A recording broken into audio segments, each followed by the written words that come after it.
Remember when cartoon universes collided with zero explanation? The 1970s were the Wild West of animation crossovers, throwing characters together that had absolutely no business sharing screen time. Did you know Batman once fought crime alongside Scooby-Doo, or that the Harlem Globetrotters gained actual superpowers? Buckle up for the strangest character mashups that somehow made it past network executives. The new Scooby-Doo movies, Batman and Robin, 1972. Before brooding Batman-dominated box offices, the Caped Crusader was solving mysteries with a talking Great Dane. When Batman and Robin crashed into Scooby-Doo's world in 1972, it created the most bizarre crime-fighting team in Saturday morning history. Imagine Adam West-style Batman delivering serious lectures about civic duty, while Shaggy and Scooby cowered behind furniture. Talk about tonal whiplash. The episodes operated on pure dream logic. Nobody questioned why Batman suddenly appeared in a haunted mansion, or why the dynamic duo needed help from teenage sleuths to catch the Joker. The animation was classic Hanna-Barbera budget fare, characters sliding across static backgrounds and recycled chase sequences that somehow made perfect sense at the time. Critics were baffled by the crossover, but kids went wild. Ratings soared as viewers tuned in to see Batman's stoic crime-fighting techniques alongside Scooby's cowardly antics. The Batmobile would get stuck in ridiculous situations that made it look more like a carnival ride than a crime-fighting machine, while Robin awkwardly tried to fit in with the Mystery Inc. gang. What made this crossover truly wild wasn't just the concept, but how straight they played it. The show never winked at the camera or acknowledged the sheer absurdity of Batman taking time from protecting Gotham to chase guys in rubber masks. The crossover was so successful, it spawned a second episode, cementing itself as the gold standard of cartoon universe collision that networks would try to replicate for decades.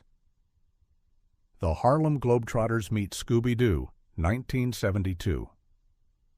What happens when a real-life basketball team crashes into a cartoon universe? Pure animated chaos. The Harlem Globetrotters didn't just team up with Mystery Inc., they somehow became essential players in the Scooby-Doo universe, fighting ghosts with slam dunks and behind-the-back passes. This crossover wasn't just weird, it was revolutionary in ways nobody anticipated. The premise defied all logic. A group of basketball players solving supernatural mysteries alongside teenagers and a talking dog. But the most baffling part was how the Globetrotters' basketball skills became legitimate ghost-fighting techniques. Picture Meadowlark Lemon spinning a basketball so fast it knocks over a villain in a rubber mask while Scooby hides in a barrel for comic relief.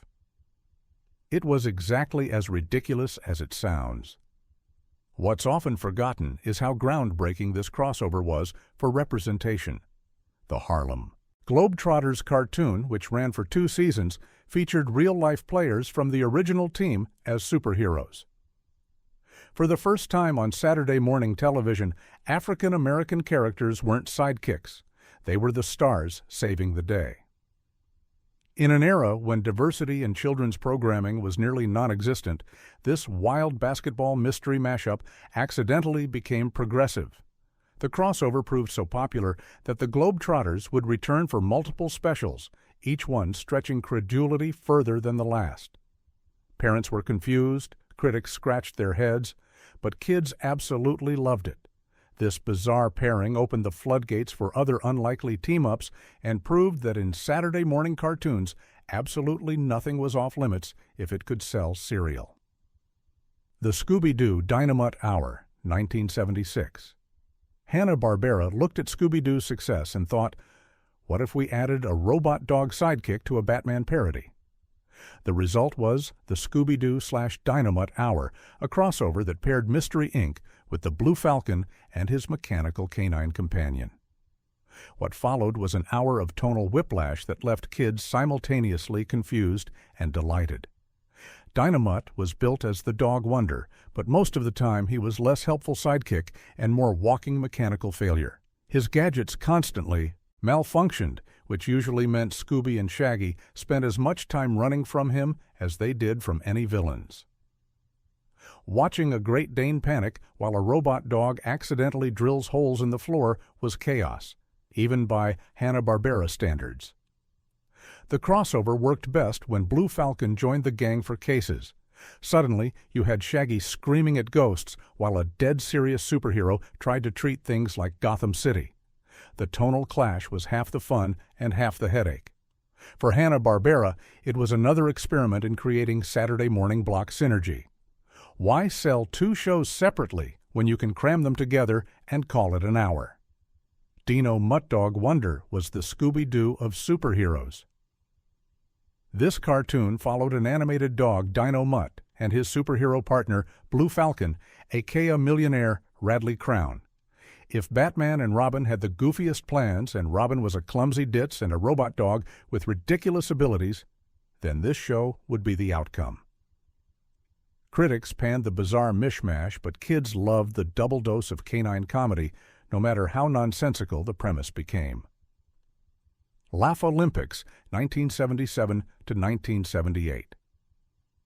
Imagine the Olympics, but instead of athletes, you get a massive crossover of Hanna-Barbera's entire cartoon catalog.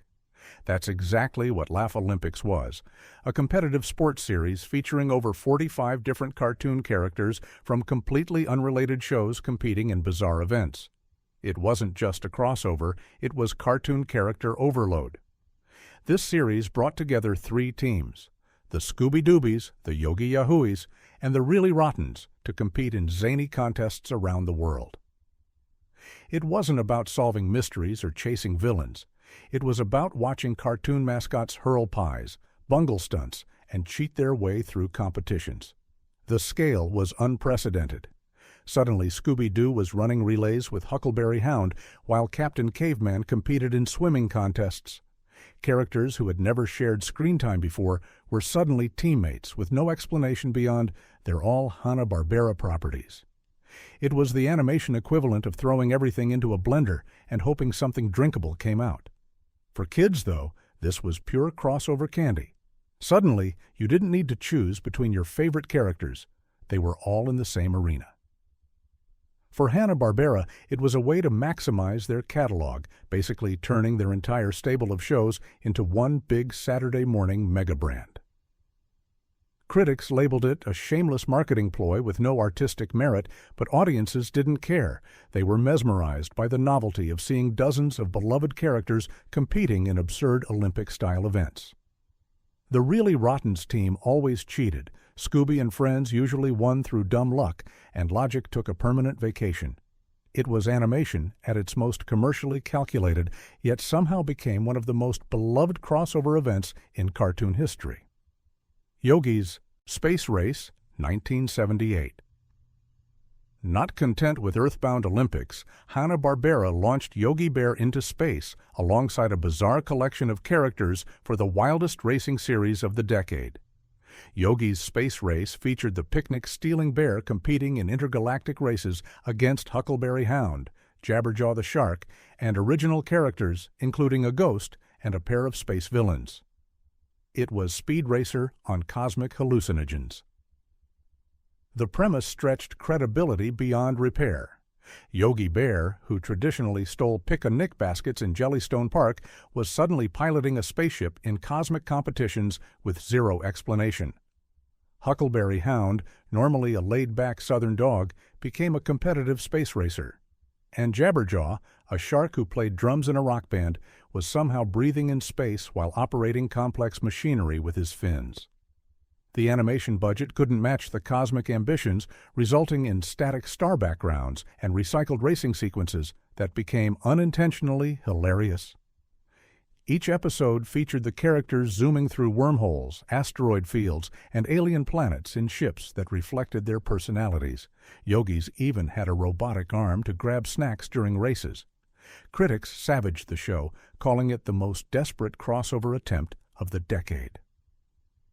One reviewer wrote it was like watching beloved cartoon characters being forced at gunpoint to perform in a sci-fi movie they wanted no part of. Audiences agreed. The show lasted only 13 episodes before being canceled. Still, it remains a perfect example of late 70s animation excess, when studios would throw any character into any genre, no matter how ill-fitting, just to see if viewers would follow. The Fonz and the Happy Days Gang, 1980 to 1982. Take one of the most popular live-action sitcoms of the 70s, strip out everything that made it work, add time travel, and slap a talking dog on top. Congratulations, you now have The Fonz and the Happy Days Gang, a cartoon so bizarre it makes you question whether it was a fever dream or an actual show that aired on television.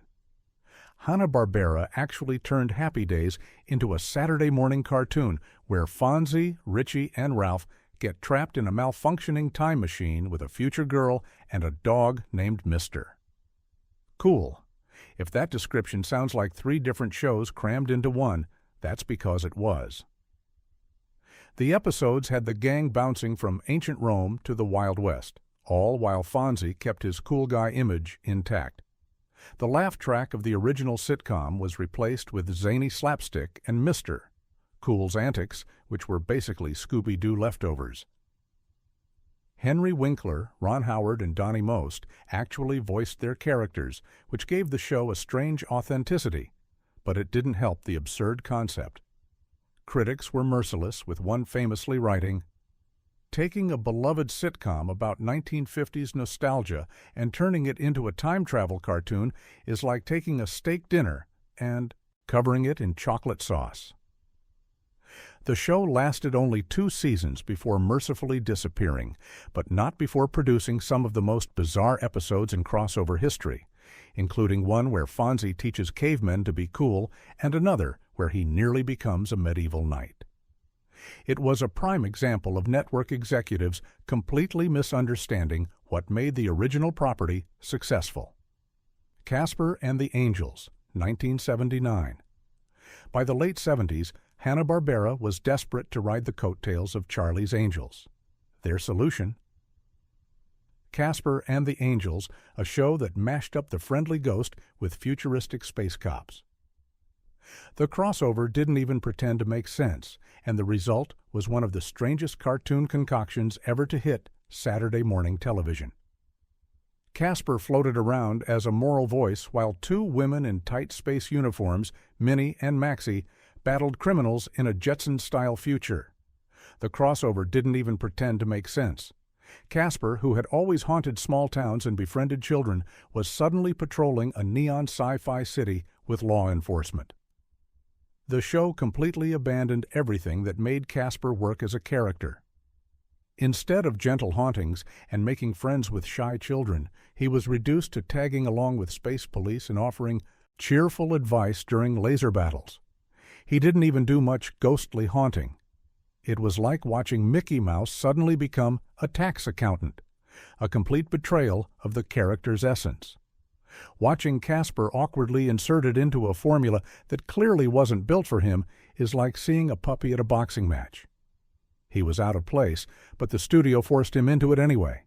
If the intent was to modernize Casper for a new generation, this wasn't the way. Critics savaged the show, with one memorably writing, "Watching Casper solve space crimes is like watching Barney the dinosaur perform surgery. Completely wrong for the character and disturbing to witness." The show lasted only 1 season, becoming a prime example of crossover desperation gone horribly wrong. The Jetsons Meet the Flintstones, 1987. What happens when the Stone Age collides head-on with the Space Age? Animated chaos, that's what. The Jetsons Meet the Flintstones was Hanna-Barbera's attempt to bring together their 2 most famous families in a time travel spectacular that defied all logic but somehow still charmed audiences with its sheer audacity. Time travel hijinks aside, the plot is basically the Jetsons fall into the Stone Age, the Flintstones go to the future, and the result is as chaotic as it sounds. What makes this crossover especially strange is the cultural whiplash. Watching Fred Flintstone try to operate George Jetson's automated home or seeing Wilma marvel at food pills created comedy gold from the extreme contrast between the 2 worlds. The production was classic late 80s Hanna-Barbera, with animation that looked slightly too shiny and characters who seemed vaguely uncomfortable in each other's worlds. The movie never bothered explaining how these two families could possibly exist in the same universe. They just did, and viewers were expected to roll with it. Critics were divided.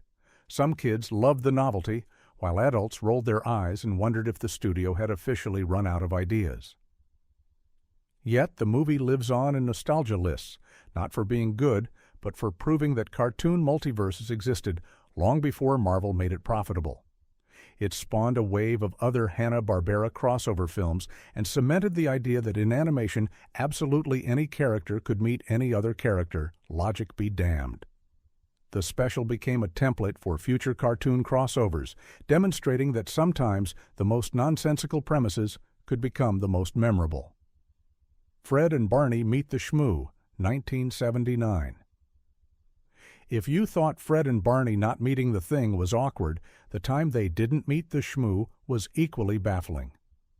Fred and Barney Meet the Shmoo continued Hanna-Barbera's tradition of misleading titles and character combinations that made absolutely no sense, even by cartoon standards. The Shmoo was a Hanna-Barbera take on a character from Al Cap's comic strip Lil Abner, a white blob-like creature with eyes, a smile, and the ability to shapeshift into anything. Imagine an egg, a balloon, and a marshmallow all rolled into one, then given a cheerful personality. Just like the Thing fiasco, Fred and Barney never actually meet the Shmoo either. Once again, it was two separate shows clumped together and sold under one big title. The Flintstones handled their usual prehistoric antics, while the Shmoo went around solving mysteries in a Scooby-Doo style format. What made this crossover particularly strange was how different the tones were. The Flintstones segments maintained their family sitcom approach, while the Shmoo portions felt like psychedelic mystery solving with a character that literally had no fixed form. The Shmoo would transform into whatever object was needed for the plot, creating a bizarre deus ex machina in every episode. Critics were brutal, with one famously writing, "Watching Fred and Barney meet the Shmoo is like ordering a hamburger and receiving a bicycle. Not only is it not what you wanted, but you have no idea how to consume it." Viewers were equally confused, and the show quickly disappeared from Saturday morning lineups. However, it earned its place in animation history as one of the strangest examples of Hanna-Barbera's throw everything together and see what sticks approach to programming. Scooby-Doo and the Reluctant Werewolf, 1988. By the late 80s, Hanna-Barbera was pumping out direct-to-TV Scooby specials, and Scooby-Doo and the Reluctant Werewolf went full Monster Mash in the wildest way possible. This wasn't just another mystery. It was Wacky Races meets Universal Monsters, with Shaggy transformed into a werewolf competing in a monster car race. The premise alone makes you wonder what was in the water cooler at Hanna-Barbera Studios. The plot? Shaggy is suddenly transformed into a werewolf by Dracula, and the only way to turn back is to win a monster car race against a lineup of ghouls. Yes, it's basically Wacky Races, but with Universal-style monsters. Scooby and Scrappy tag along as pit crew, turning the whole thing into a Looney Tunes-style racing circus. The special completely abandoned the Scooby-Doo formula of skepticism and unmasking fake monsters. Instead, it embraced a world where Dracula, Frankenstein, Mummy, and other classic monsters were real and apparently huge racing enthusiasts. Shaggy wasn't just scared of monsters anymore. He was forced to become one and compete against them in an automobile race. Watching Shaggy, of all people, become a reluctant werewolf and then race Dracula is the kind of strange only Hanna-Barbera could cook up. For kids, it was hilarious.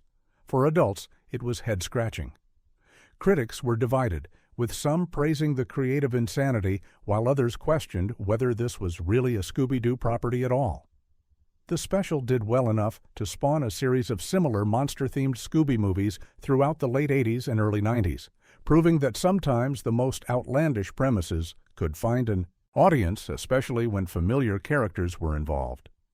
Yogi's first Christmas, 1980 holiday specials weren't safe from the crossover craze of the era. Yogi's First Christmas wasn't just a festive tale about a bear discovering the joys of the season. It was a full-blown Hanna-Barbera reunion, special disguised as a Christmas movie, cramming together characters from completely unrelated cartoons for holiday hijinks. Yogi Bear, Boo Boo, Cindy Bear, Snagglepuss, Augie Doggie, and a whole lineup of Hanna-Barbera stars showed up to celebrate together at a mountain resort. The setup was simple. Yogi usually hibernates through Christmas, but this time he's woken up and gets to join the festivities. Along the way, every other Hanna-Barbera character you can think of strolls into the lodge as if it's the most natural thing in the world. It's basically Avengers Assemble, but instead of superheroes saving the world, cartoon animals are decorating a Christmas tree. The special never bothered explaining how characters from different shows knew each other or why they were all suddenly friends celebrating Christmas together. Huckleberry Hound was singing carols with Snagglepuss while Augie Doggie and Doggie Daddy helped Yogi understand Christmas traditions. It was a character mashup that prioritized nostalgia over narrative cohesion. Critics called it a Christmas card to viewers rather than a story, noting that the special seemed more interested in parading beloved characters across the screen than telling a coherent holiday tale. Audiences didn't mind. The special became an annual tradition for many families who enjoyed seeing their favorite cartoon characters together regardless of how little sense it made. It remains one of the most fondly remembered holiday specials from the era, proving that sometimes character nostalgia trumps logical storytelling. Which of these bizarre mashups do you remember watching? Did we miss any equally strange cartoon collisions from your childhood? Drop your memories in the comments below. And ask yourself this. In today's hyper-connected media landscape, where every crossover is carefully planned and marketed years in advance, have we lost the beautiful insanity of throwing random characters together just to see what happens? Or are we better off now that cartoon universes follow some kind of logic?